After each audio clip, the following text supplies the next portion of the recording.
Carte sur table. Une émission proposée par Hype FM.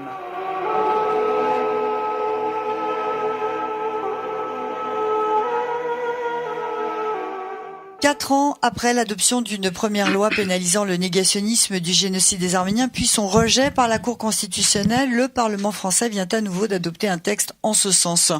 Une adoption qui n'a pas été simple, loin s'en faut, puisqu'après le vote unanime de l'Assemblée nationale début juillet de l'article portant sur cette question, l'article 38 ter, celui-ci a été supprimé avant sa présentation au Sénat et sa réintroduction n'a pu se faire qu'au prix du travail mené par un groupe de sénateurs de toute tendance politique convaincus de la nécessité de légiférer sur le négationnisme.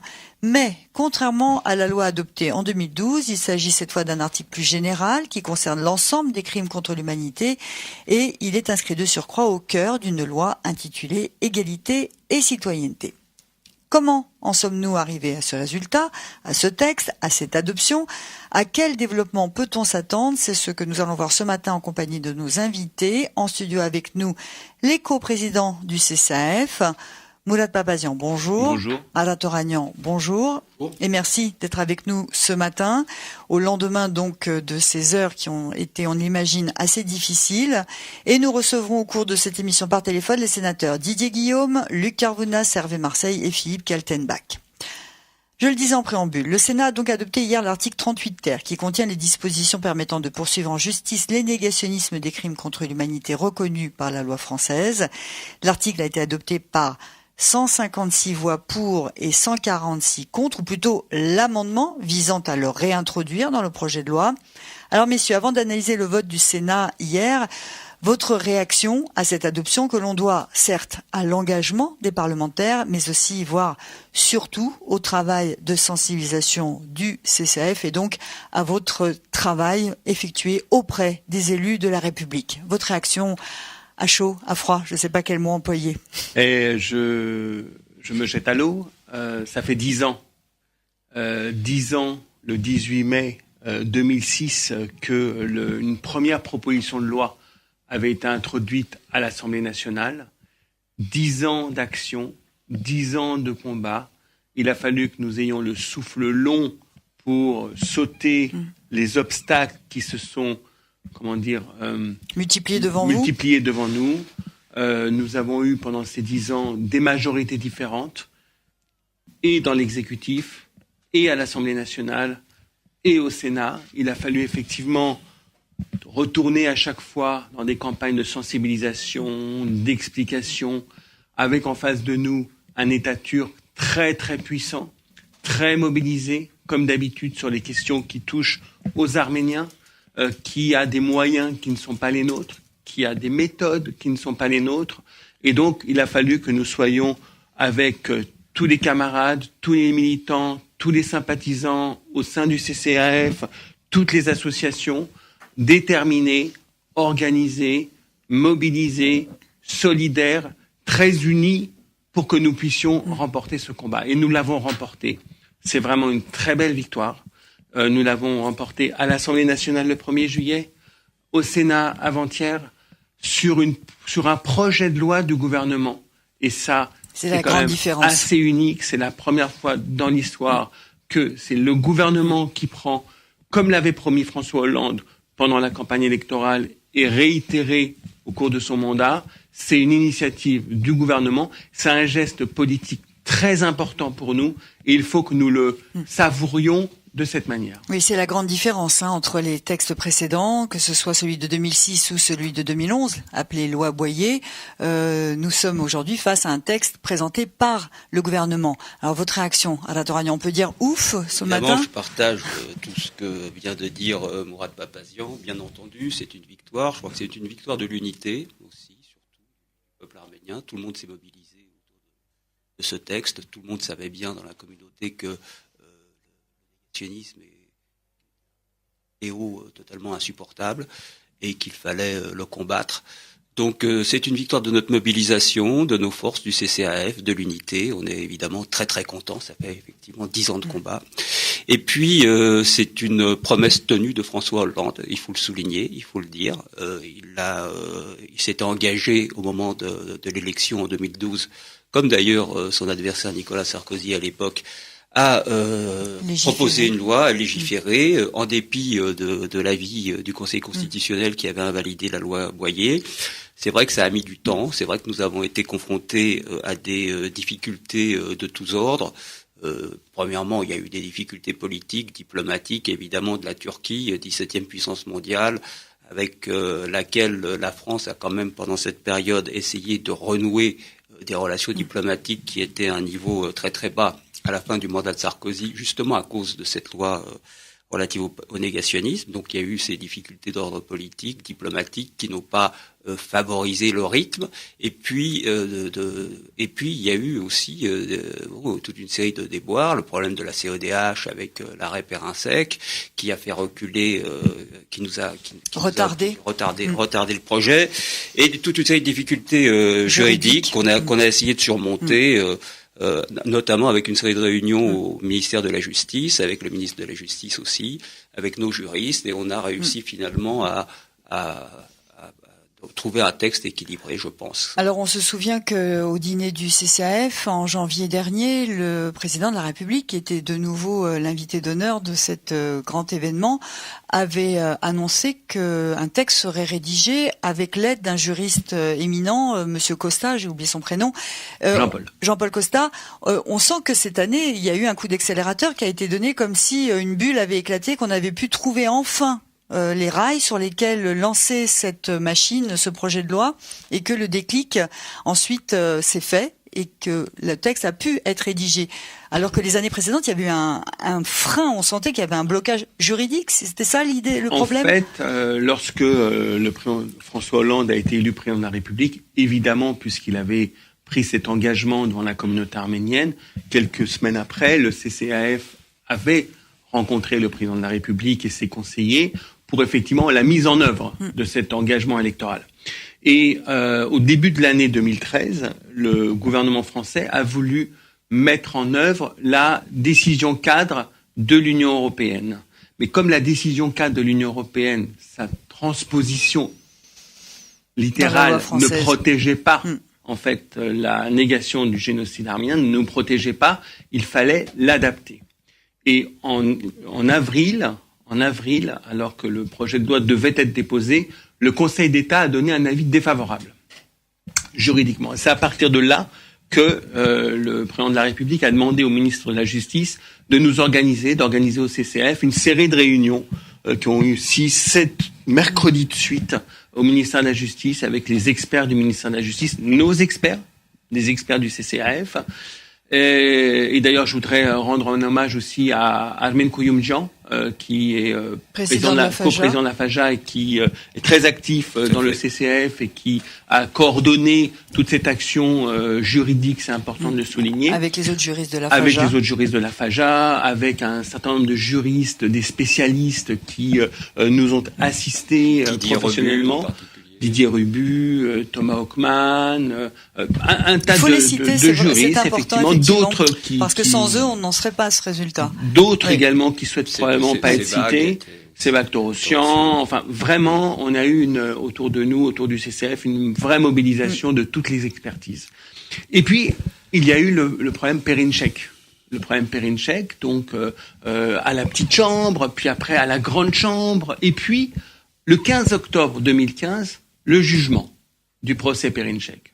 Et lorsque vous dites au dîner du CCF le 29 janvier 2016, il y a eu un coup d'accélérateur, c'est justement parce qu'on attendait, tout le monde attendait le jugement du procès Perinchek, 15 octobre 2015, 29 janvier 2016, l'analyse et la prise d'initiative, parce qu'il restait peu de temps. Oui. Et que vous pouvez bien imaginer la présence qui était la nôtre auprès du chef de l'État, auprès du gouvernement, pour qu'il puisse effectivement tenir son engagement. Je pense que vous pouvez l'imaginer. On imagine que vous avez fait le siège, en fait, de tous les responsables politiques et de l'État pour pouvoir obtenir... Alors, on a fait le siège et on nous a accueillis tout le temps. On nous a écoutés tout le temps. Les différents conseillers, les différents ministres, les différents conseillers des différents ministres nous ont entendus, ont travaillé avec nous. Le président de la République nous a écoutés. Il a pris l'initiative de nommer Jean-Paul Costa. Il a suivi l'affaire personnellement. Voilà. Ça, c'est parce que le CCAF a acquis une crédibilité au plus haut niveau de l'État.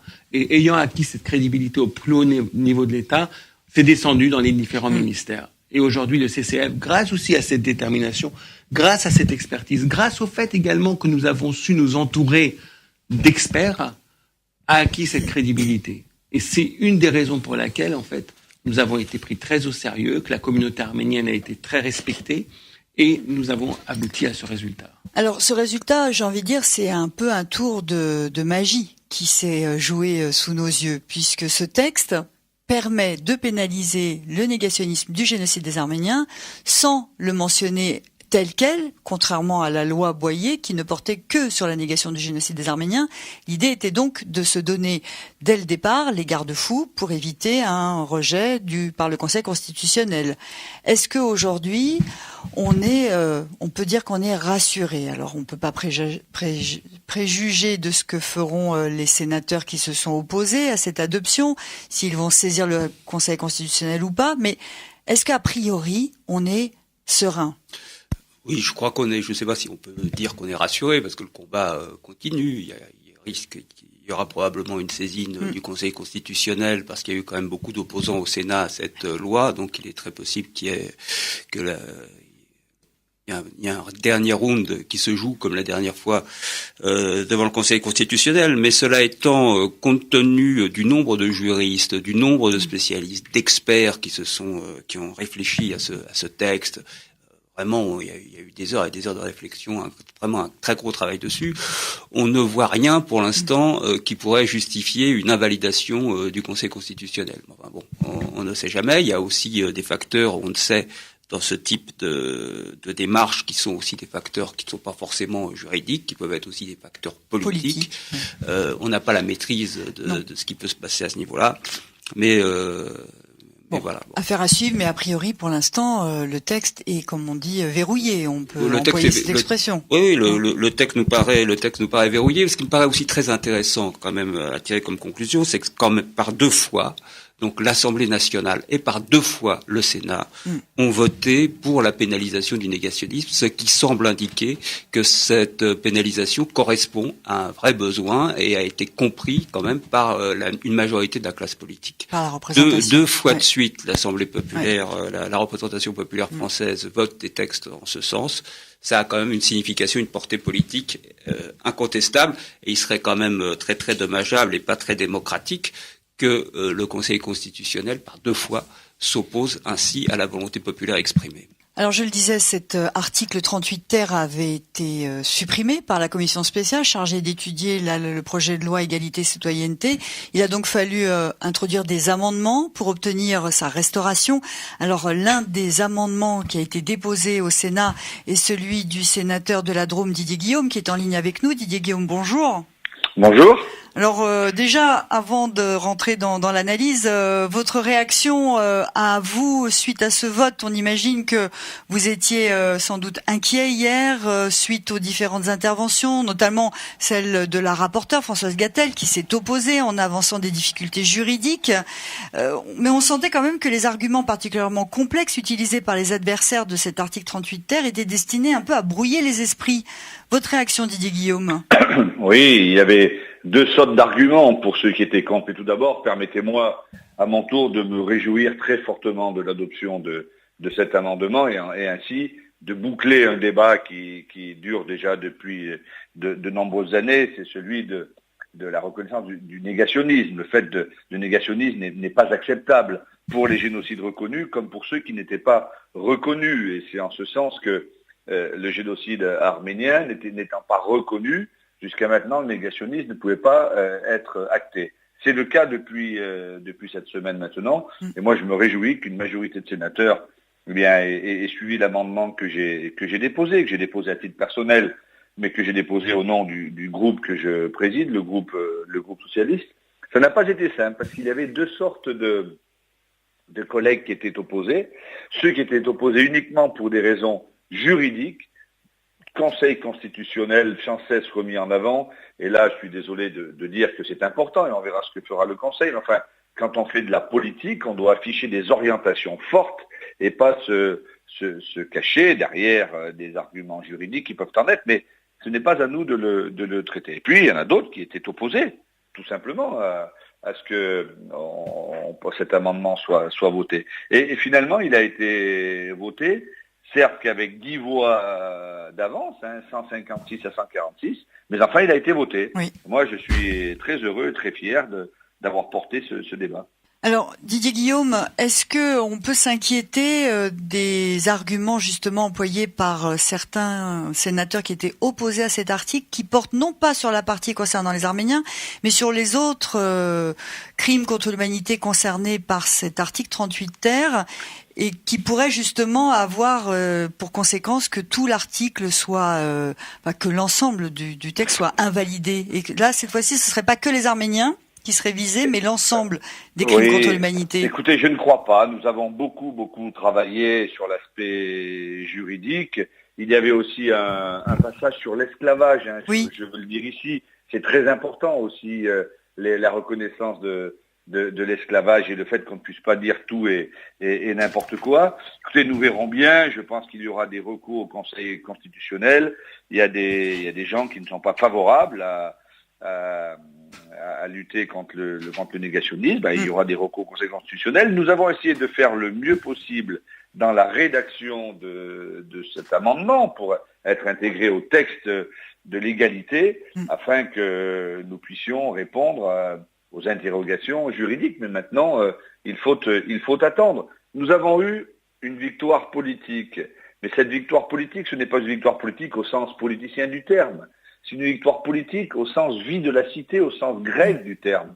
Quand on voit ce qui s'est passé en Arménie en 1915, quand on voit qu'aujourd'hui en Turquie, des intellectuels, des femmes et des hommes reconnaissent le génocide, je pense qu'il est temps, ce n'est pas réouvrir je ne sais quelle blessure, il est temps que chacun se dise oui, il y a réellement eu un génocide en Arménie. J'étais très fier d'accompagner l'année dernière le président de la République à Erevan le 24 avril 2015.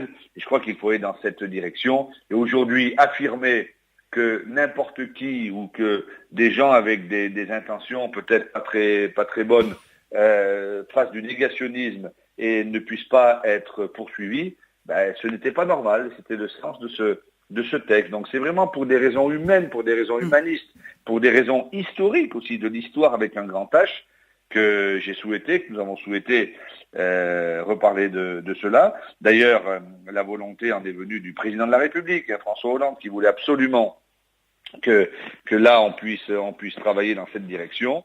Ça a maintenant été fait. J'espère que ceux qui ont été battus, ceux qui n'ont pas réussi à imposer leur point de vue majoritairement au Sénat, ne se rattrapent pas devant d'autres juridictions. Mourad Papazian voudrait vous parler, Didier. Oui, Guillaume. Didier, je voulais te remercier vraiment pour ta mobilisation. On en a été témoin. J'ai pu constater de quelle manière tu as pris le dossier en main et tu as voulu personnellement, et en tant que président du groupe socialiste au Sénat, conduire cet amendement, le faire réussir. Également saluer le fait que tu as pris tes responsabilités en tant que président de groupe et tu as demandé au groupe d'avoir une position de groupe.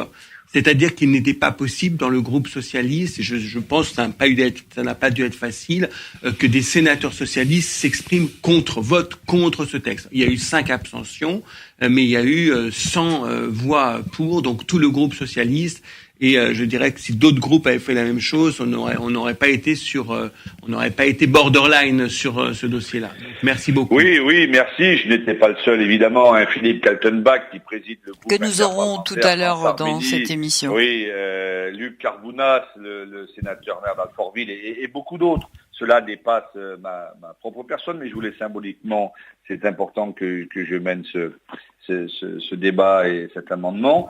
104 voix favorables dans notre groupe sur 109 et 5 abstentions qui sont les membres de la commission des lois pour des raisons complètement juridiques. Mais enfin, il n'y a pas eu personne n'était opposé dans notre groupe à cela, contrairement à d'autres. Je pense que c'est très bien ce qui s'est passé là. Et maintenant, il faut rassembler, il faut avancer, il faut dire que ce qui compte, eh bien, c'est la réalité de ce qui s'est passé, le soutien de ce qu'a vécu le peuple arménien en 1915. Mais je veux le redire aussi, cet amendement était plus large. C'est le négationnisme de tous les génocides qui ont été reconnus et pas reconnus. Crimes contre l'humanité. Et également la partie sur l'esclavage qui est importante aussi, si je peux me permettre. Oui, ça concerne tous les crimes contre l'humanité. Tous les crimes contre l'humanité. Dont les génocides font partie et également donc l'esclavagisme. Eh bien, merci Didier Guillaume. Donc je rappelle que vous êtes l'auteur de l'amendement qui a été adopté hier au Sénat et qui a permis la réintroduction de cet article 38 ter, grâce auquel le Sénat suit le vote de l'Assemblée nationale. Donc aujourd'hui, l'ensemble du Parlement a voté cet article. Il n'y aura pas de nouveau de vote à l'Assemblée nationale. Il est acquis, il est adopté. Et affaire à suivre, évidemment, comme vous le disiez, est-ce qu'il y aura ou pas saisine du Conseil constitutionnel? Nous verrons bien. Donc, encore merci. Un dernier mot, messieurs, à Didier Guillaume, avant qu'on le libère. Merci. Merci. Merci. Merci à vous. Bon courage. Merci. Alors, on insiste beaucoup sur cette loi égalité-citoyenneté. C'est effectivement le cœur du problème, enfin du problème de la solution, plutôt, qui a été trouvé par le gouvernement pour permettre de pénaliser le négationnisme du génocide des Arméniens. Tous les citoyens français doivent être égaux devant la loi. Et si leur mémoire à ceux issus de l'immigration arménienne ne peut être protégée, il y a donc inégalité. A priori, c'est inattaquable. Mais je reviens sur les autres aspects de cet article, et je pense notamment aux arguments employés par la rapporteure sur l'esclavage ou d'autres qui se sont insurgés en disant mais on mentionne déjà l'esclavage comme un crime contre l'humanité dans d'autres articles, donc il n'est pas nécessaire d'en reparler dans celui-là. Est-ce que c'est cette partie-là qui pourrait prêter le flanc à une déclaration d'irrecevabilité par le Conseil constitutionnel? Non, parce que ce n'est pas parce qu'il y a répétition qu'il y a inconstitutionnalité. Ça n'a aucun rapport. Donc ça peut, effectivement, il peut y avoir des répétitions dans un texte, des redondances, mais ça n'en fait pas un problème inconstitutionnel. Mais c'est pour ça que j'insiste sur cet argument, parce que beaucoup de choses ont été dites en ce sens par les opposants à l'article 38 ter hier matin. Ils disaient mais ça on le dit déjà dans tel article, ça on le dit déjà là, ça on le dit, c'est pas la peine. Oui, et puis comme des opposants disaient également que ce n'est pas la peine de pénaliser sur la négation du génocide arménien, puisque dans la loi française, il y a effectivement des dispositions qui le permettent déjà. On sait bien que non. C'est-à-dire que on le sait. C'est vrai qu'il y a eu des arguments juridiques et peu d'arguments politiques qui ont été exposés. Sachez quand même que pour la petite histoire, le texte devait passer le mercredi soir en réalité. Et donc avec Ara, nous étions au Sénat et au même moment, le président de l'Assemblée nationale turque dînait avec le président du Sénat, Gérard Larcher, et de nombreux sénateurs au même moment. C'est-à-dire que jusqu'au dernier moment, en fait, le lobbying de la Turquie a continué. Alors c'était compliqué. Hasard ou à coïncidence? Je pense qu'il n'y a pas de hasard en politique. Pour reprendre le titre de votre éditorial. Pardon, il n'y a pas de hasard en politique. Je pense que les choses étaient... les services de l'ambassade de Turquie à Paris et du ministère des Affaires étrangères turc sont très très bien informés, en lien direct avec le président du Sénat visiblement, et donc ils sont informés effectivement de l'ordre du jour, comme nous le sommes nous aussi, avec nos contacts. Mais vous vous interrogiez justement dans les hasard ou coïncidence. C'est pour ça que je reprenais cette question. Il n'y a effectivement pas de hasard. D'ailleurs, les autorités turques ont été très claires dès le lendemain du 2 juillet, quand la loi a été votée à l'Assemblée nationale. Elles ont tout de suite indiqué qu'une commission spéciale, une délégation de l'Assemblée nationale, de la Grande Assemblée de Turquie, comme ils disent, serait envoyée au Sénat pour essayer de faire valoir le point de vue turc et obtenir l'abrogation ou la suppression de l'amendement de cet article 38 ter, qu'ils estimaient sans aucune espèce de pudeur contraire à la liberté d'expression et aux engagements de la France par rapport à la Convention européenne des droits de l'homme, sachant que la Turquie, bien entendu, est tout à fait en position de donner des leçons à la France, que ce soit en matière de liberté d'expression ou de respect de la Convention européenne des droits de l'homme, elle-même dont l'attitude, la répression permanente, les attentes permanentes à la liberté l'éloignent de plus en plus d'une perspective d'entrée et d'adhésion à l'Union européenne. Alors nous sommes en ligne avec le sénateur. Non, on me fait signe que non. Donc nous serons dans un instant en ligne avec le sénateur Luc Carvounas, oui. On me fait signe que oui. Donc le sénateur Luc Carvounas, membre du groupe d'amitié France-Arménie également, comme l'est aussi le sénateur Didier Guillaume qu'on a eu à l'instant en ligne. Alors Luc Carvounas, bonjour. Bonjour. Merci d'être avec nous ce matin, au lendemain donc de ce vote auquel vous avez pris part hier avec vos collègues et à votre tour, votre réaction déjà à chaud à cette adoption. Déjà à chaud, c'est un soulagement parce que pour celles et ceux qui nous écoutent, la commission spéciale n'aurait jamais dû revenir. C'est une faute politique sur ce qui avait été voté et débattu à l'Assemblée nationale. Et c'est tout à l'honneur finalement du débat qui a eu lieu au Sénat pendant plusieurs heures que nous avons pu, les collègues de gauche, mais pas seulement, parce qu'il faut être honnête, les collègues aussi de droite, nous avons trouvé une majorité, de courte tête, mais une majorité quand même, qui a permis de remettre cet article qui avait été voté à l'Assemblée nationale. Bon, moi je m'en félicite, c'est une victoire, c'est une nouvelle pierre à notre édifice commun, mais il ne faut pas baisser la garde. On se rend bien compte que certains de mes collègues qui ont même laissé entendre à la tribune hier par des insinuations que nous étions finalement de parti pris. Moi, je n'ai rien voulu rajouter au débat dans ce sens-là parce qu'il n'est pas à l'honneur des parlementaires qui ont ce terme de propos, parce que en cela, on pourrait aussi renvoyer la balle vers ceux qui ont certains propos un peu téléguidés. Mais je ne veux pas être dans la polémique aujourd'hui. Il faut se satisfaire que le Parlement français ait finalement reconnu et voté la loi. Mais effectivement, Luc Carvounas, vous faites bien de le rappeler, aucun sénateur favorable à cet article 38 ter n'a relevé les remarques un peu perfides, je dirais, des élus qui étaient opposés à son adoption et qui laissaient entendre que c'était par pur clientélisme, encore une fois, et que vous n'avez pas relevé. C'est un collègue, écoutez, un collègue du groupe RDSE qui a laissé entendre cela, mais il est assez coutumier du fait, il est un petit peu électron libre au Parlement, assez revanchard contre tout et tout le monde, donc des fois il faut aussi savoir nuancer les propos. Mais bon, j'ai écouté cela, je trouvais que c'était pas digne. En même temps, on est en train, au lendemain, souvenons-nous, c'était il y a un an à peine, nous commémorions pas seulement la France, mais le monde entier, le centenaire du génocide des Arméniens, qui était le premier génocide du XXe siècle. Je crois aujourd'hui que le Parlement français, comme dans les années 2000, vient de mettre une nouvelle pierre à l'édifice de tous ceux qui veulent nier ce qui s'est passé. Et puis, nous l'avons rappelé, parce que chacun se réfugie sur le thème. Ce n'est pas au Parlement de faire l'histoire. Mais nous, on ne fait pas l'histoire. On fait de la politique. Et quand nous déposons des lois pour légiférer, c'est pas pour nous prendre pour des historiens, c'est pour nous servir des travaux d'historiens qui ont été largement écoutés et traversés. Donc maintenant, on avance. La loi, elle a été reconnue. Et moi, je trouve cela excellent. Et puis, il faut maintenant faire cause commune pour d'autres sujets, parce que le combat s'arrête pas là. Effectivement, comme vous dites, ce n'est pas au Parlement d'écrire l'histoire. Le ministre de la Ville, Patrick Kanner, qui représentait le gouvernement hier lors des débats, a convenu lui aussi que le Parlement n'avait pas à qualifier les faits historiques, que c'est bien la tâche des historiens, mais dire que la négation d'un crime contre l'humanité est un délit, c'est le rôle du Parlement, puisqu'il incite à la haine et à ce titre, il menace la paix sociale. Donc là, c'est le rôle du Parlement. Cela renforce déjà un arsenal législatif qui existe, mais qui était insuffisant, et c'est ce que nous avons complété, corrigé hier matin en votant ce texte. Et je crois que c'est le seul message qu'il faut aujourd'hui pour tous les auditeurs entendre. Le Parlement français s'honore justement de combattre tous les négationnistes, de reconnaître le génocide des Arméniens qui a fait ensuite école dans d'autres parlements européens.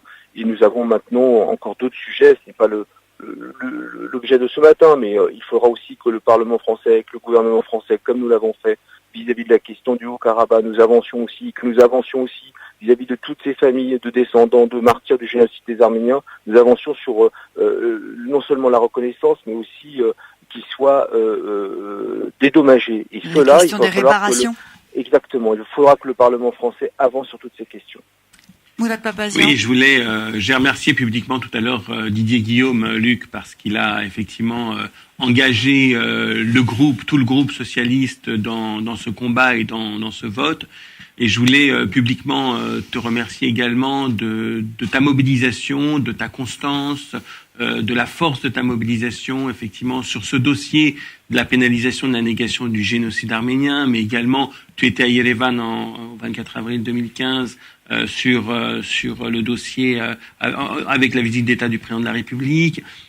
Tu es allé au Karabakh, tu es allé au Javark, tu es allé en Arménie, et je dois dire que nous avons besoin également du soutien constant, de ce type de soutien constant de parlementaires et de personnalités politiques à nos côtés. Et je voulais profiter de ce moment-là, et on en aura d'autres probablement, pour te remercier publiquement au nom du CCF.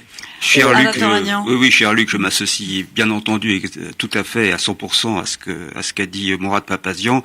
D'ailleurs, je m'en suis un petit peu voulu parce que j'ai vu que tu étais là au conseil régional pour les 25 ans de l'anniversaire de l'Arménie, et c'est vrai qu'on a cité personne ce jour-là, on n'a cité aucun des députés et des sénateurs qui étaient présents, mais je sais que tu étais là, bien entendu, et comme tu es là à chaque fois, vous le remerciez maintenant par on a besoin. Merci beaucoup, merci à vous deux, et merci surtout pour ce que vous faites au travers du CCF, et puis merci d'être aussi pour nous les parlementaires français des référents sur lesquels nous devons pouvoir compter. Vous nous éclairez dans nos travaux, et on ne peut pas fonctionner autrement que dans cette synergie-là. Moi, je m'en félicite.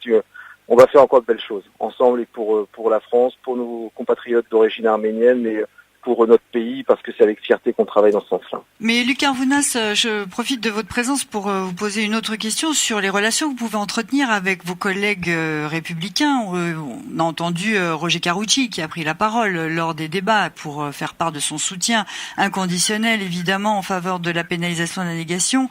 Je pense à Jean-Claude Gaudin qui lui aussi avait déposé un amendement en ce sens concernant la réintroduction de cet article. Comment vous explique-t-on du côté des Républicains les difficultés pour sensibiliser ceux qui sont opposés? Vous en parlez entre vous? Je vais être très honnête, moi j'aime pas la langue de bois. Les difficultés que les collègues LR rencontrent sont les mêmes que certains collègues que nous rencontrons dans le groupe socialiste avec d'autres collègues, dans d'autres groupes de gauche. Chacun sait très bien qu'il y a aujourd'hui des pressions qui sont faites, des groupes de lobbying qui existent, qui s'exercent, des groupes d'amitié au Parlement dans les deux chambres qui se développent. Bon, voilà, maintenant, soit on prête une oreille trop attentive à ces choses-là et on est alors dans autre chose, soit on est dans notre rôle de parlementaire français, et quand on est un parlementaire français, on représente avec le président du gouvernement l'État français, et donc on doit se comporter dans le sens de l'intérêt général pour tous nos compatriotes d'origine arménienne, mais pas seulement. Et c'est cela qui doit dicter nos choix. Oui, mais alors quand même, 110 républicains qui ont voté contre et 12 seulement qui ont soutenu cette proposition de loi, on imagine que pour vous, ça a été difficile, toutes ces heures au Sénat. C'est difficile, et leur comportement et leur positionnement, il faut aussi le mettre dans le contexte d'une campagne interne qui est la leur. Vous savez que le Sénat est traversé par un courant 50-50 entre François Fillon et Alain Juppé. Ça existe. Et donc tout cela aussi s'exprime malheureusement. On est là dans la petite tambouille politique, dans des votes comme hier matin qui sont des votes extrêmement importants. Mais comme vous l'avez dit, On a des collègues qui sont des vrais pivots de la majorité sénatoriale aujourd'hui. Jean-Claude Gaudin, évidemment, Roger Karoutchi, évidemment. Je pense aussi à mon ami Hervé Marseille, le maire de Meudon, évidemment. On aura dans un instant tout cela fait concert et cela nous permet, au-delà de nos clivages, de pouvoir avancer tous ensemble. Et c'est ce que nous avons fait hier matin de belle manière, je crois. Eh bien, merci Luc Carvounas pour votre intervention et évidemment le rôle que vous avez joué dans l'adoption de cet article. Merci à vous et bravo à FFM pour tout ce que vous faites. Merci. On va peut-être les citer, ces sénateurs républicains qui ont voté pour, parce qu'ils sont peu nombreux et je pense que ce serait bien qu'on les distingue des autres. Il y a Daniel Chassaing, Philippe Dallier, Francis Delattre, Hubert Falco, Christophe-André Frassa, Jean-Claude Gaudin, Bruno Gilles, Jacques Grosperrin, Roger Karoutchi, Alain Marc, Hugues Portelli et Bernard Sauget. Et dans ceux qui ont voté contre, eh bien, j'invite nos auditeurs à se reporter sur le site du Sénat, puisque c'est public. Il y a la liste complète des élus qui ont voté pour ou contre. Mais il y a des membres du groupe d'amitié France-Arménie du Sénat, et je poserai la question tout à l'heure à Philippe Kaltenbach pour savoir comment on travaille au sein d'un groupe d'amitié, et qu'au final, il y a quand même des élus qui votent contre. C'est quand même un paradoxe, mais on verra ça avec Philippe Kaltenbach qu'on aura tout à l'heure au téléphone. Alors, ce dont on ne parle pas et ce dont on n'a pas parlé hier pendant les débats, un argument qui n'a pas été employé sans doute pour éviter de trop arméniser cet article 38 ter, c'est de rappeler que les Arméniens, contrairement aux autres victimes de crimes contre l'humanité concernées par ce texte, à savoir l'esclavage, la Shoah, le Rwanda et tous les autres crimes et génocides reconnus, les Arméniens font face à un négationnisme d'État. Et ce sont les seuls qui sont confrontés à cette politique négationniste au niveau d'un État. Est-ce que ça, c'est un argument que vous continuez d'employer inlassablement quand vous faites votre travail de pédagogie auprès des élus ? Oui, tout à fait. C'est la spécificité du génocide arménien, c'est d'être effectivement confronté à un négationnisme d'État de la Turquie qui, ce faisant, se met en situation de complicité à l'égard des criminels de 1915. Elle assure le volet politique du crime, et le négationnisme, c'est ça, c'est la continuation du crime par d'autres moyens. Bien sûr que ça fait partie de notre argumentaire qu'on rappelle souvent. En même temps, si le libellé du texte de l'article 38 ter est assez généraliste et concerne l'ensemble des génocides, il faut également dire que la quasi-totalité des débats sur cet article, que ce soit à l'Assemblée nationale ou que ce soit au Sénat, a porté sur la question du génocide arménien. Donc c'est vraiment, même si le mot génocide arménien n'est pas dans l'article 38 ter, une loi qui est destinée très particulièrement, et peut-être également qui vaudra également peut-être pour d'autres génocides, mais très particulièrement pour le génocide des Arméniens. Qui était le seul qui ne pouvait pas être protégé autrement. Et d'ailleurs, la ministre de l'égalité réelle à l'époque l'a clairement spécifié en répondant à une question d'Henri Djibriel. C'est ça, Djibriel de Marseille. Député de Marseille. Ce qui est très intéressant, ce qui est très intéressant, c'est que, en fait, le fait que le gouvernement ait proposé que cette loi soit insérée dans le cadre de la loi égalité et citoyenneté, ça sort du statut dans lequel veulent l'enfermer ses adversaires, du statut, en fait, de loi mémorielle pour le rentrer dans le cadre d'un statut de loi de société. Oui. Et c'est très important. Ça, c'est important. Alors, effectivement, pendant les discussions hier, on a beaucoup entendu parler des Arméniens. Je disais de façon un peu ironique, par certains opposants à l'article, en disant oui, alors bon, on sait très bien qu'il s'agit de faire plaisir à nos amis arméniens. Cette condescendance, elle peut heurter. Ça aussi, ça fait partie de la nécessité de protéger qu'on arrête d'avoir ce genre d'échange. C'est-à-dire que pour ceux qui assistent à ces débats-là, c'est injurieux d'entendre ce mépris. Ce ne sont pas des débats objectifs. C'est-à-dire ceux qui font ce type de remarques sont totalement téléguidés par le gouvernement turc. Ce sont des agents au Sénat du gouvernement turc sur cette question, en tout cas. Donc il n'y a pas de débat, et c'est la raison pour laquelle c'est vrai que débattre avec ce type de personnes dans une assemblée parlementaire française n'a pas de sens, n'a pas d'intérêt. Il y a, quand on dit qu'il y a de l'électoralisme nous sommes une terre d'élection. La France est une terre d'élection. Il y a un rapport entre les gouvernants et les gouvernés qui est régi par les différents types d'élections. Et à un moment donné, les élections sont l'occasion pour les gouvernés de se faire entendre et de faire passer effectivement un certain nombre de dispositions, d'autant plus lorsqu'ils ont été des engagements de campagne. Oui, Ratoragnan. Oui, non, et puis la démocratie est dans son rôle et le Parlement est dans son rôle. Quand on lui oppose aussi la liberté d'expression, qu'il réponde par le respect de la dignité humaine, qui est un des fondements de la République. Donc ça aussi, ça fait partie des arguments. Enfin, on a noté quand même la faiblesse des arguments juridiques employés hier par les adversaires de l'article 38 ter, puisque on le disait tout à l'heure, c'était vraiment destiné à brouiller un peu les esprits en disant mais non, ça c'est déjà prévu dans tel article, tel alinéa, etc. Enfin, beaucoup de chiffres, beaucoup d'alinéas, beaucoup de mots qui servait un peu d'écran de fumée pour montrer qu'il n'y avait pas d'argument. Et je retiendrai ici l'argument de Pierre-Yves Collombat, sénateur républicain, qui a rappelé les propos de Badinter en 2011 et qui disait que il s'agissait déjà, on pouvait déjà poursuivre les négationnistes du génocide arménien avec la loi de 1881 et non. Donc on sent qu'il y a un peu une limite à cette argumentation juridique en tout cas, et que c'est politique, éminemment politique. C'est ce qui s'était produit déjà avec le Conseil constitutionnel. Le CDCA qui était sur ces dossiers depuis 1994 et notamment sur l'affaire Lewis a bien montré en fait qu'il n'y avait pas de possibilité de faire condamner des négationnistes du génocide arménien avec l'arsenal juridique existant. On est bien d'accord. Alors nous sommes maintenant en ligne avec le sénateur de Hauts-de-Seine, Hervé Marseille. Bonjour. Bonjour.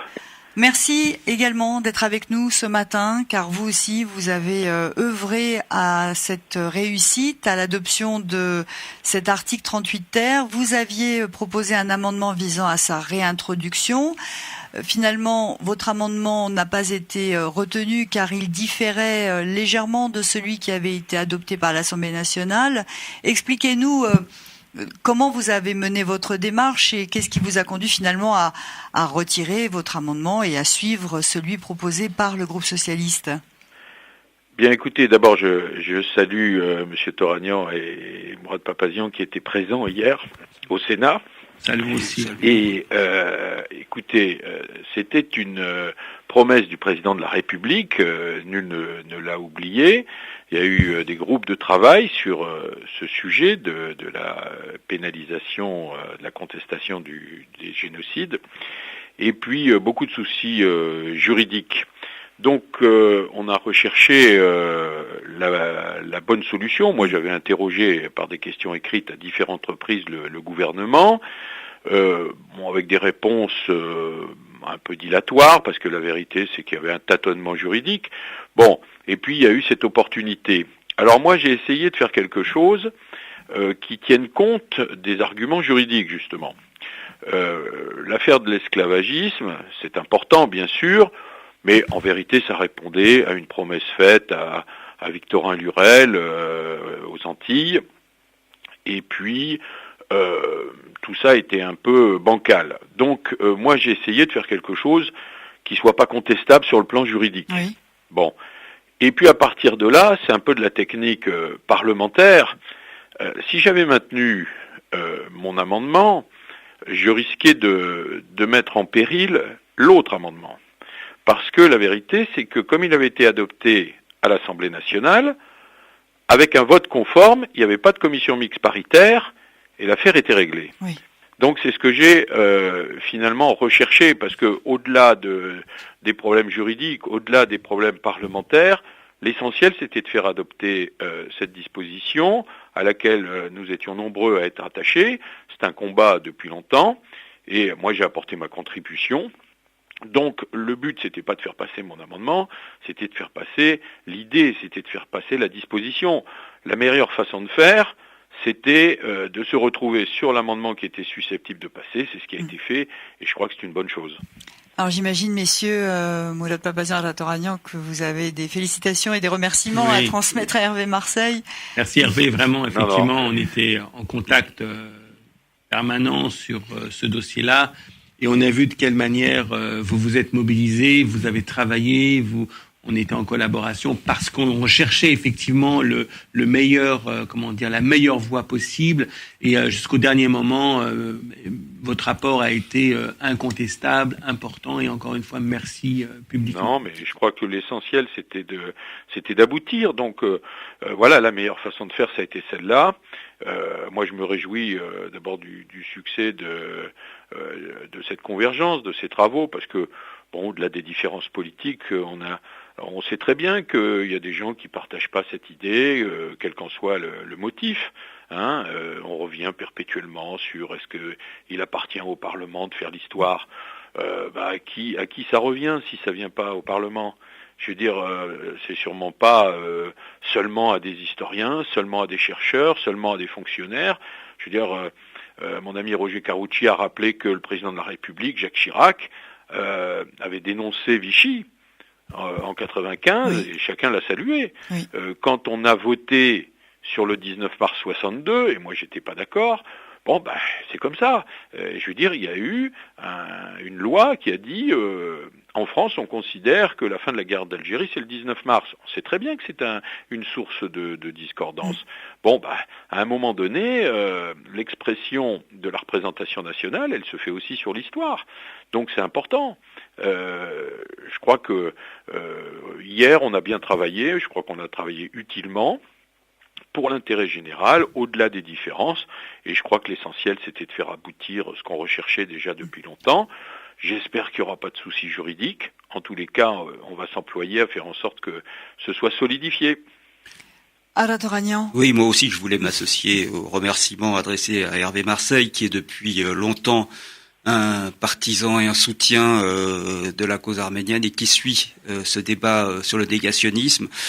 À l'issue des discussions, Luc Carvounas du Parti socialiste, donc sénateur socialiste, vous a dit que votre attitude en retirant l'amendement que vous aviez proposé de façon à ce que le texte soit voté de manière conforme à ce qui était à l'Assemblée nationale, il a dit que cette attitude vous honorait. Je crois que effectivement, cette attitude vous honore et on vous remercie de l'avoir fait. Alors, non, mais Luc Carvounas est bien sûr est dans un groupe différent.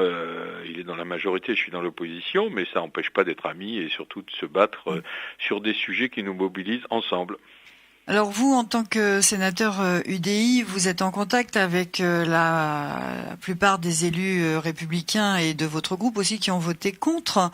Est-ce que vous avez déjà une idée de la suite qui va être donnée à cette adoption? Est-ce qu'on sent déjà une mobilisation pour une saisine du Conseil constitutionnel? Écoutez, à l'heure où nous parlons, j'ai pas d'informations précises, j'ai pas de sentiment non plus là-dessus, j'ai pas eu d'appel. Je tiens à souligner que un certain nombre d'amis ont évolué. Dans mon groupe, il y avait un adversaire, et non des moindres, qui était Madame Goulet. Oui. Eh bien, elle a voté. Oui. Et elle m'a passé plusieurs messages hier pour insister, en me signalant qu'il y avait que les imbéciles qui changeaient pas d'avis. Donc, voilà, il y a des gens qui évoluent aussi. Parce qu'ils écoutent les arguments, parce que ce qui prouve que quand on débat et qu'on essaie de convaincre, on peut rallier aussi un certain nombre de gens soit indécis, soit hostiles, mais qui finissent par évoluer. Ça a été le cas d'un certain nombre d'élus. Alors vous avez cité d'autres élus qui, eux, étaient un peu plus véhéments. Monsieur Colomba, oui. Il n'est pas républicain, il est radical de gauche. Et on sait que son groupe était contre. Globalement plutôt très hostile à ce sujet. Bon, c'est comme ça, ça fait partie des débats. Il l'a dit à sa façon, il est coutumier du fait, bon, voilà, c'est comme ça. Mais je crois que l'essentiel, et ce qu'il faut retenir, c'est que le débat a été très digne, il a été, de bon niveau, et puis que il a été surtout, il a rencontré une issue heureuse, et c'est bien là l'essentiel qu'il faut retenir. Effectivement, les débats ont été très dignes, comme à l'Assemblée nationale. On pourra regretter évidemment que, contrairement à l'Assemblée nationale, l'adoption ne soit pas unanime.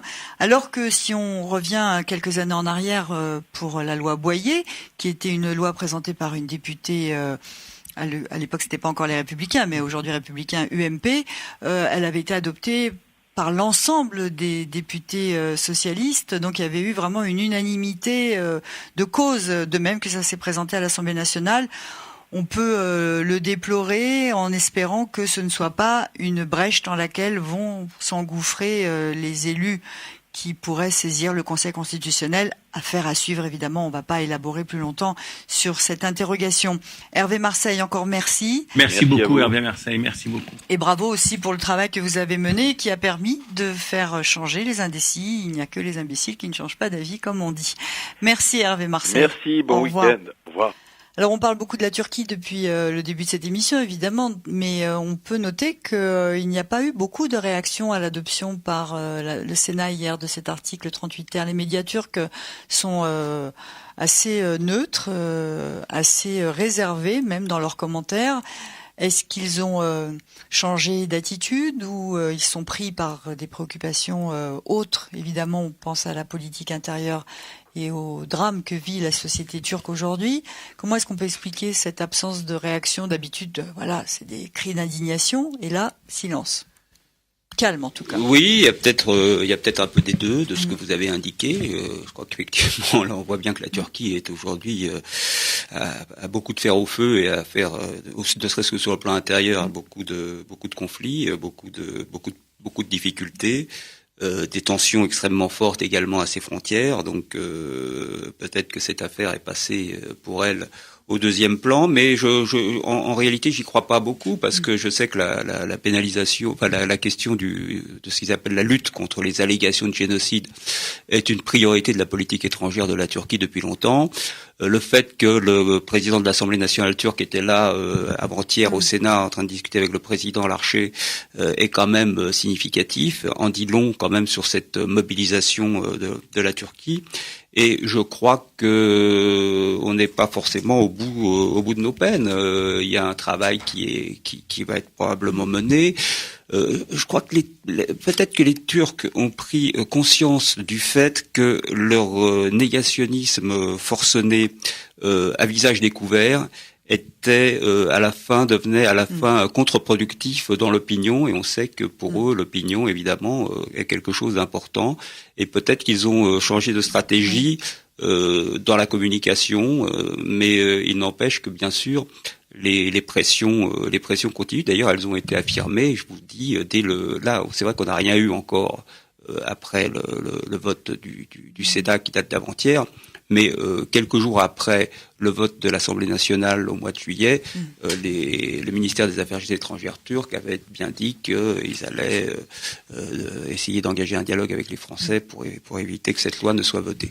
Donc ils sont toujours là, ils sont toujours présents. Peut-être qu'effectivement la stratégie de communication a changé, et il faut dire que pour l'opinion française, ils ont peut-être pris conscience, il devient de plus en plus insupportable qu'à chaque fois qu'on parle de la question arménienne, du génocide arménien, ça se traduise et ça débouche à la fin par un chantage ouvert contre la France, contre les intérêts français, par des menaces de boycott, etc., qui sont autant d'attitudes qui sont totalement indignes, scandaleuses, et qui finissent par se retourner, qui n'aboutissent jamais d'ailleurs, et qui finissent par se retourner contre l'image de la Turquie. Mais ils ont peut-être reçu des consignes aussi des élus qui soutiennent la Turquie, qui ont peut-être dit arrêtez d'être aussi outranciers, parce que nous on ne peut plus vous soutenir officiellement si vous avez une attitude aussi irrecevable. Voilà. Et ce qui est très effectivement significatif, et ce qu'a dit, pour revenir à ce que disait tout à l'heure avec Marseille, c'est l'attitude de Nathalie Goulet, dont on se souvient qu'elle était montée au créneau à l'Assemblée nationale, c'était en 2011. C'était au mois de mars 2011, quand la question de la loi du non, c'était pas la loi Boyer, c'était avant la loi Boyer. C'était avant la loi Boyer, c'était la loi qui avait été déposée, la première loi qui avait été déposée par les socialistes et qui avait attendu plusieurs années avant de pouvoir passer au Sénat. Donc c'est elle qui était montée au créneau d'une manière extrêmement dure contre cette loi, contre la pénalisation du négationnisme. Et 5 ans après, elle vote. Donc les mentalités changent et évoluent sur cette question, ce qui veut dire que même parmi les chauds partisans de la Turquie, parce que Nathalie Goulet fait quand même partie du groupe d'amitié avec la Turquie au Sénat, et elle en avait été, je crois, si je me trompe pas, la présidente justement à l'époque, eh bien même chez les amis de la Turquie, la position d'Ankara ne passe plus, elle est totalement intenable. Alors effectivement, ça n'a pas été très visible, mais le lobby turc a agi tout au long de cette discussion. Luc Karbounas, lors de son voyage en Arménie pour le 25e anniversaire de l'indépendance, l'avait dit lors de sa conférence de presse qu'il fallait se battre au quotidien contre les amis de la Turquie, le lobby turc qui a été très présent. C'est pas parce qu'il n'y a pas de réaction outrancière ce matin dans les médias que la Turquie est restée silencieuse. Ne vous impatientez pas trop, ça va venir de toute façon. Il y a eu un changement d'ambassadeur en France de Turquie cet été. Donc le nouvel ambassadeur est l'ancien numéro 2 du mythe, les services secrets turcs. Donc on peut s'attendre je à pense quelque chose. qu'ils échafaudent une stratégie de contre-attaque. Je voudrais juste préciser à propos du président du Sénat, Gérard Larcher, qu'il s'est abstenu. Il n'a pas voté, ni pour ni contre. Il s'est abstenu, ce qui en soi est une position honorable pour le président d'une assemblée comme celle-ci. Après, ça dépend des interprétations. Non, mais par rapport à sa fonction, étant républicain, on peut imaginer que c'était plus simple pour lui de s'abstenir que de voter contre. Parce qu'il peut... Bon. En tous les cas, c'est vrai que le principe, si vous voulez, du jeu parlementaire, hélas, même, et c'est bien dommageable, y compris sur des questions comme celle-là, c'est que les projets qui sont proposés par le gouvernement sont, d'une manière générale, contestés par l'opposition. C'est la position de base. Alors on pouvait espérer, on était en droit d'espérer, on s'est battu pour ça, pour que sur des questions qui sont d'intérêt général et qui relèvent de grands principes comme celles qu'on a débattues, on aille au-delà de ce clivage purement politicien. C'était un espoir vain sans doute, parce qu'il faut revenir sur la loi Boyer qui avait été adoptée à l'unanimité tant au Sénat qu'à l'Assemblée nationale. C'était une loi portée par un député, et donc il y avait cette solidarité entre pairs, entre parlementaires, qui faisait que, quel que soit le courant politique, on pouvait voter pour un texte présenté par l'autre bord. Mais là, effectivement, quand le texte vient du gouvernement, c'est au-dessus de leur force, on a envie de dire, malgré l'enjeu humaniste qu'il y a dans ce texte. C'est leur problème. C'est un peu le prix à payer. C'est leur problème, sauf il faut espérer évidemment que les 110 députés, sénateurs républicains, enfin tous ceux qui ont voté contre, ne s'organisent pas pour saisir le Conseil constitutionnel. Alors nous allons maintenant accueillir au téléphone notre dernier invité, le sénateur Philippe Kaltenbach. Bonjour. Bonjour. Alors vous, président du groupe d'amitié France-Arménie du Sénat, on imagine votre soulagement et votre joie ce matin. Bien sûr, nous étions très très heureux hier matin lorsque l'amendement a été voté, de justesse, mais le plus important, c'est qu'il ait été voté. Donc bien évidemment, nous sommes très contents pour les Arméniens, très contents pour la cause arménienne, et très contents qu'un combat juste ait abouti à ce qu'on ait pu voter cet amendement qui va sanctionner la négation du génocide et mieux protéger nos compatriotes qui peuvent se sentir agressés par des propos négationnistes ici en France. Alors on l'a vu avec les précédents invités qui se sont succédés sur cette antenne, et notamment Didier Guillaume, l'auteur de l'amendement qui a été adopté finalement. Il a fallu se battre pas à pas pour expliquer encore et encore la nécessité de lutter contre le négationnisme. Depuis 2006, il y a déjà eu de nombreux débats à la fois à l'Assemblée et au Sénat sur ce sujet. C'est vrai qu'à l'Assemblée, à chaque fois, il y a eu unanimité pour demander à ce que le négationnisme soit sanctionné, que ce soit sur une proposition de loi déposée par le groupe socialiste juste après 2006, que ce soit sur la proposition de loi Boyer, que ce soit sur l'amendement du gouvernement avec ce texte de loi sur lequel nous avons voté hier. Mais c'est vrai qu'au Sénat, il y a toujours eu une forte opposition pour des motivations diverses pour refuser en fait la sanction de la négation. À la fois, certains disent qu'il ne faut pas faire l'histoire à la place d'historien, d'autres disent c'est contraire à la Constitution, d'autres sont sous la pression du lobby turc. Donc on a toujours eu ces débats au Sénat, et autant à l'Assemblée, à chaque fois les votes sont unanimes, autant au Sénat, les votes à chaque fois sont partagés, quelle que soit en fait l'origine du texte qui demandait la sanction de la négation. Est-ce que vos collègues sénateurs qui sont hostiles à cette pénalisation ont été surpris de voir de nouveau arriver un texte sur les bancs de l'Assemblée, j'allais dire, du Sénat? Je pense pas. Personne n'a été surpris. Hein. Ça fait quand même 4 ans que le président Hollande a annoncé qu'il y aurait un texte, a annoncé qu'il allait travailler juridiquement pour ne pas subir de sanctions du Conseil constitutionnel, parce que ça serait une mauvaise chose. Donc il y a un travail qui a été fait par des juristes. Il a confié une mission à M. Costa, qui a longtemps présidé à la Cour européenne des droits de l'homme. Donc tout le monde savait que ce texte allait arriver, et donc il n'y a pas eu de surprise.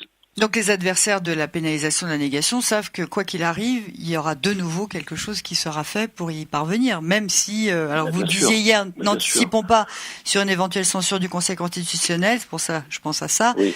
Quoi qu'il arrive, de toute façon, vous reviendrez à la charge.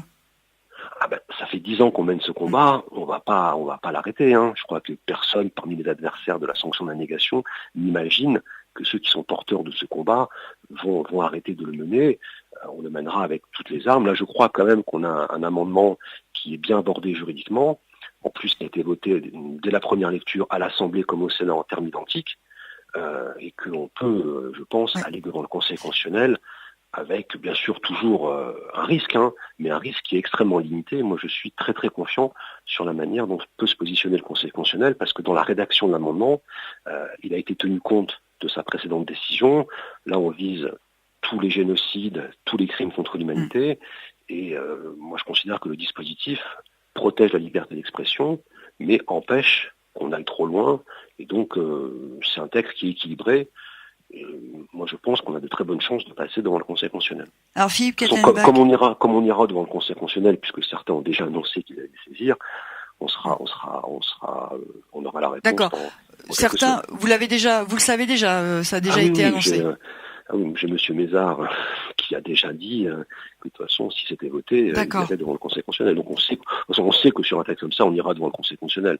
Alors, parce que dans ce texte, c'est un texte qui, il n'y a pas que cet amendement, c'est un texte il y a 75 articles, donc il y a eu des débats qui ont duré 15 jours à l'Assemblée, 15 jours au Sénat, sur le logement, sur les discriminations. Donc c'est un texte qui de toute façon ira devant le Conseil constitutionnel. Donc on sera fixé dans quelques semaines. Et je pense que certains, bien sûr, qui s'opposent de manière violente à cet amendement, vont saisir le Conseil constitutionnel en insistant sur cet amendement. Alors Philippe Kattenbach, vous en tant que président du groupe d'amitié France-Arménie du Sénat, comment expliquez-vous le fait que certains membres de votre groupe ont voté contre cet article 38 ter? Pour vous dire la vérité, je n'ai pas pointé qui a voté. Nous, on s'est empressé de le faire, évidemment. J'imagine, donc je vous fais confiance. Bon, il y a à peu près 25 sénateurs. On va pas donner les noms, on va pas donner les noms à l'antenne. On va pas faire de délation. Donc il y a 25 sénateurs qui sont membres du groupe d'amitié, qui regroupent des sénateurs de tous les groupes politiques. Je pense en effet que quelques-uns ont peut-être suivi la consigne de leur groupe, mais que quand même, si on a pu passer cet amendement, c'est parce que bien sûr les socialistes et les communistes l'ont voté, mais aussi parce qu'il y a des sénateurs de la droite et du centre qui ont voté l'amendement. Je pense notamment à Hervé Marseille, ou à Jean-Claude Gaudin, ou à Philippe Dallier. Mais chez les Républicains, ils ne sont que 12, et dans les... Qui a fait passer l'amendement, vous avez noté quand même. Mais on s'inquiète pour la suite. On s'inquiète pour la suite. La suite devant les chambres, c'est terminé. Maintenant, c'est devant le Conseil constitutionnel. Justement, si dans le groupe qui saisira le Conseil constitutionnel figurent encore des élus du groupe France-Arménie, là, on imagine qu'il y aura un rappel à l'ordre. Non, je ne pense pas. Non, je ne pense pas. Non, je ne pense pas. D'accord. Je sais pas. Déjà, je pense qu'il y en a très peu quand même. Et voilà, puis, moi, je voudrais insister et remercier bien sûr les sénateurs socialistes et communistes qui ont voté massivement l'amendement, mais aussi ceux qui n'ont pas suivi les consignes de leur groupe ou n'ont pas suivi la demande de la rapporteure qui était centriste et qui ont voté avec nous cet amendement. Je crois que justement, pour que ça passe au Sénat, il a fallu dépasser les clivages partisans, et c'est bien que sur un sujet comme ça, on ait pu les dépasser. Alors c'est vrai, on peut regretter qu'il n'y ait eu que 10 voix d'avance, mais bon... Ce qui compte, c'est qu'il y ait jusqu'au dernier moment, on a compté vraiment... les voix des sénateurs pour être sûr que l'amendement passe, parce que j'ai demandé le scrutin public de façon à assurer un vote positif. Oui, donc ça voilà, c'était une exigence. Je crois qu'il faut bien sûr... Oui. L'exigence du scrutin public, c'était important pour vous? Déjà, comme ça, on sait qui a voté quoi. Oui. Ça, c'est quand même utile dans une démocratie. Parce que lorsque ça a main levée, après, on sait plus qui a voté quoi. Et puis, dans l'hémicycle même, lorsqu'on a voté, il y avait une grosse vingtaine de sénateurs. C'était 50-50, donc j'ai préféré ne pas prendre le risque de perdre sur l'amendement à une voix à main levée, alors que sur le scrutin public, tous les sénateurs. Lorsque j'ai fait tous mes comptes, je me suis rendu compte que on allait passer, mais on allait passer parce que 10 sénateurs les républicains et 20 sénateurs centristes votaient avec nous. Donc Tout à fait. voilà, même si je suis fier que l'amendement soit socialiste, je suis fier que le gouvernement ait porté ce débat, je suis fier que François Hollande ait tenu sa promesse, je tiens quand même à remercier les sénateurs républicains et sénateurs centristes qui ont voté. D'ailleurs, on a donné leur nom pour les remercier, les sénateurs républicains. Je pense qu'on peut les remercier. Mourad Papazian. Oui, Philippe Kaltenbach, un grand merci public pour toute l'action que tu mènes à nos côtés Merci. sur ce dossier et sur d'autres depuis de nombreuses années. Nous étions avec Ada Toragnan donc au Sénat pendant les discussions et nous avons pu voir de quelle manière effectivement tu passais de bancs en bancs pour essayer de convaincre effectivement des collègues sénateurs de voter le texte. Et donc un grand merci parce que on a besoin d'avoir l'accompagnement d'amis sincères et qui s'engagent et qui ont le souffle long, qui s'engagent à nos côtés de longue date. Un grand merci encore. Merci beaucoup à vous aussi parce que vous avez joué un rôle aussi important en faisant du lobbying auprès des sénateurs. Je pense aussi qu'il faut rendre hommage à Mourad et à Ara qui sont venus déjà la première fois toute la nuit assister au débat, puis sont revenus le vendredi matin parce qu'on n'a pas pu examiner l'amendement dans la nuit de mercredi, et qui aussi ont passé des coups de fil qui, j'en suis certain, ont été très utiles pour débloquer les quelques voix nécessaires. Voilà, ça fait 10 ans quand même que ce combat est mené. Je pense qu'on peut tous être vraiment très soulagés qu'il aboutit positivement. Ada Toragnan. Oui, je voulais également remercier Philippe Kaltenbach, dont on connaît l'engagement à nos côtés depuis de longues années, un engagement constant, sincère, efficace. Bravo, tu es vraiment un ami de la communauté arménienne de France et un sénateur des Hauts-de-Seine, j'avais pas précisé votre région. Et un combattant des causes justes. Bravo. Par ailleurs, j'avais quand même une question à te poser. Comment tu expliques l'attitude des écologistes qui étaient extrêmement hostiles à la loi Boyer il y a quelques années et qui là se sont abstenus? Je pense en particulier à Esther Benbassa qui avait porté la bataille pour tout le Sénat il y a 5 ans contre la loi Boyer pour la saisine du Conseil constitutionnel et qui là s'est abstenue. Je pense que les écologistes ont évolué. S'ils sont arrivés à cette position d'abstention, c'est qu'ils étaient un petit peu divisés peut-être, certains étant plus pour, d'autres plus contre, et donc ils ont fini par se mettre d'accord sur une position de groupe qui était l'abstention. Moi, ce qui m'arrangeait très bien, puisque ça faisait des voix en moins pour les contre. Donc oui, je pense qu'ils ont évolué. Et puis je pense aussi que Esther Benbassa maintenant a adhéré au groupe d'amitié France-Arménie. On avait fait un colloque d'ailleurs avec elle au Sénat où elle était intervenue. Donc je pense qu'à force de discuter, à force d'amener des arguments, elle a sûrement un petit peu infléchi sa position. Elle est arrivée au Sénat avec une position très dure il y a 5 ans. Et puis, je pense par le dialogue, elle a fini par comprendre que le fait qu'on sanctionne la négation du génocide n'est pas dirigé contre les chercheurs et on ne veut pas empêcher la recherche sur les génocides. On veut justement que la recherche travaille sans être polluée par des extrémistes qui ne font pas avancer la recherche, mais sont dans un discours de haine. Donc je crois que petit à petit, elle a aussi évolué, et il est positif qu'à la fin, le groupe écologiste ait fini par avoir cette position qui est plus acceptable de l'abstention. Ils ne se sont pas reniés par rapport à leur vote sur la loi Boyer, mais je crois qu'ils ont fait un pas en direction de la sanction de la négation des génocides. Donc c'est positif en effet qu'elle ait pu évoluer. Effectivement. Tout à l'heure, vous avez parlé du vote du président du Sénat.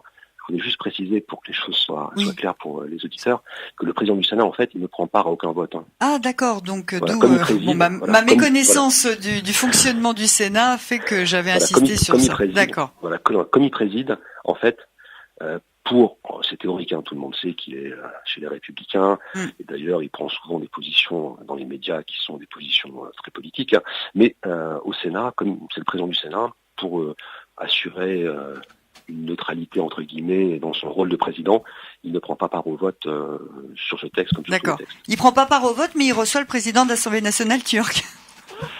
Bon, ça je dois dire qu'on peut pas. Non, on peut pas l'empêcher. Ça, c'est normal. Hein, il préside l'Assemblée. Bien sûr. En plus, il a été président longtemps du groupe d'amitié France-Turquie au Sénat. On le sait. Gérard Larcher. Hein.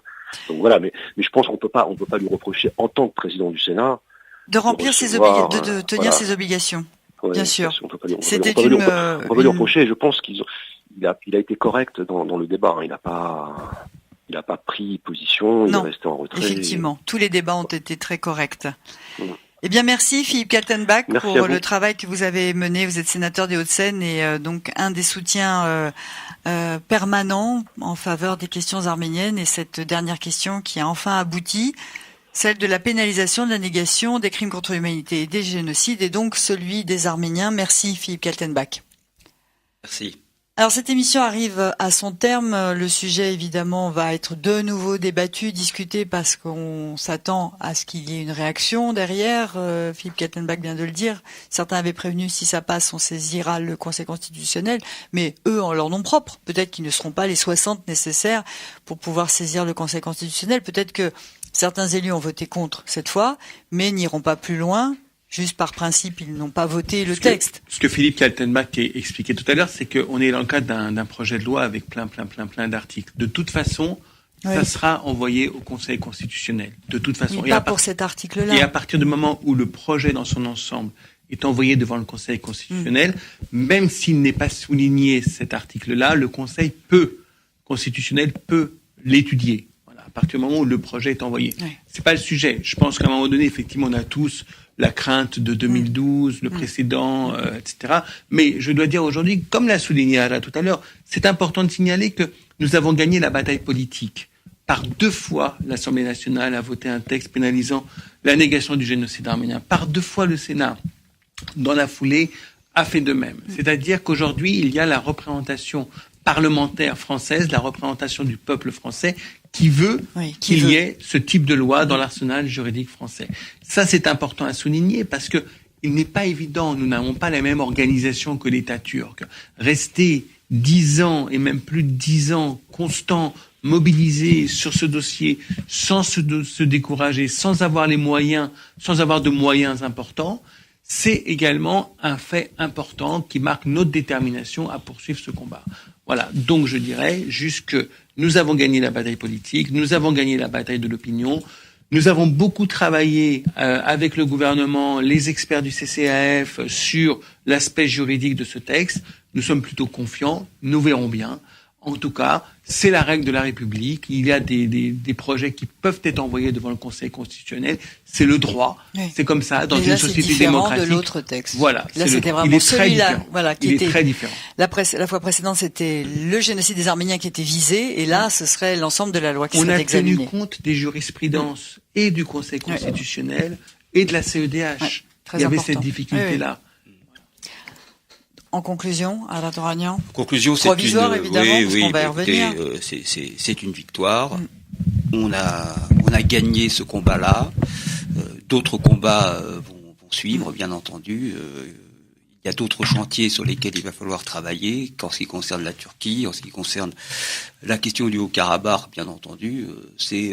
J'espère qu'on va clore ce chapitre de la pénalisation avec cette loi, qui est de manière à pouvoir aborder les autres combats qui sont extrêmement importants et urgents aussi, et vitaux pour le peuple arménien. Eh bien, merci pour votre présence, messieurs, ce matin dans nos studios. Et bravo, surtout pour le travail que vous avez accompli. On l'a signalé, on l'a dit avec les différents élus qui ont salué votre rôle dans l'adoption de cet article 38 ter, et puis aussi des autres questions qui sont défendues au quotidien parce que vous êtes sur la brèche en permanence. Il y a de quoi faire de partout, que ça concerne l'Azerbaïdjan ou la Turquie. Il y a quotidiennement pratiquement des réactions, des communiqués à publier. Donc que vous soyez ici au nom de l'ensemble de nos auditeurs, félicité pour ce travail que vous menez pour nous tous. Encore un grand bravo. Merci à tous ces sénateurs qui ont voté évidemment en faveur de cet article 38 ter par lequel la négation du génocide des Arméniens pourra désormais être pénalisée. Il faut lire l'article de façon précise pour comprendre quels sont les arguments qui peuvent être utilisés, évidemment, et ça on y reviendra, on fera encore œuvre de pédagogie sur ce texte. Mais déjà, oui, vous vouliez ajouter quelque chose, Alain ? J'ai deux noms, deux personnes à qui je voudrais rendre hommage justement C'est avant le qu'on moment, termine. bien sûr. Donc, premièrement, Oui. Valérie Boyer qui a joué un rôle extrêmement important.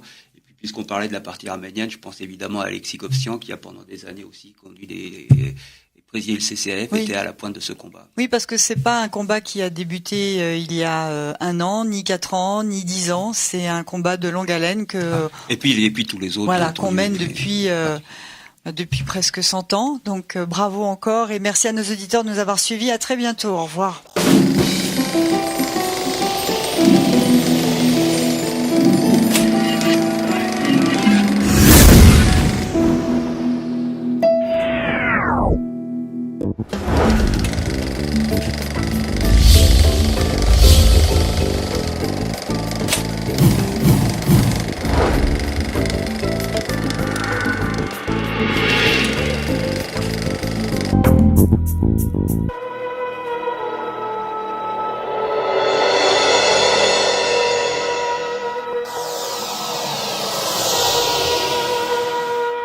Carte sur table.